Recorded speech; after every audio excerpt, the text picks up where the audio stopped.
Okay, so this is the bench all set up. So it's pretty cool. I like the fact that you can kick this back and then you turn it into basically an incline bench.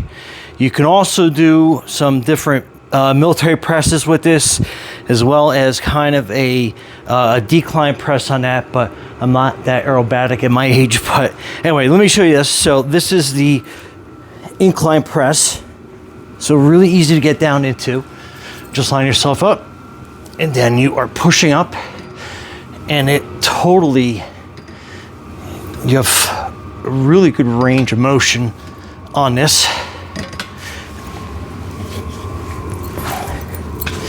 And then you kick this up, put that down. Now you have a flat bench. Make sure you put your pin inside.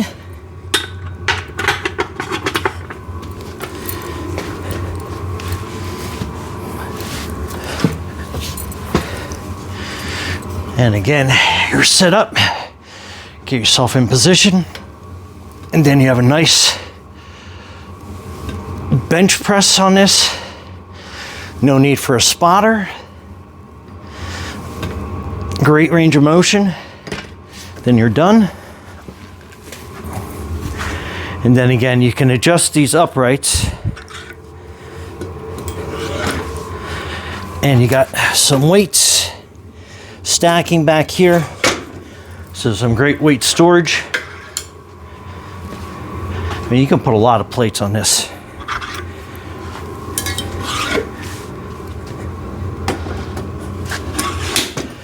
Very cool, easy to do.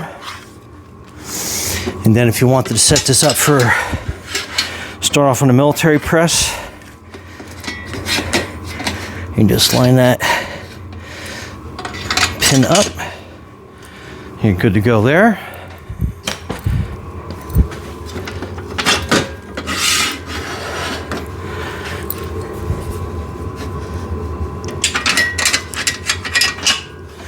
Easy transition.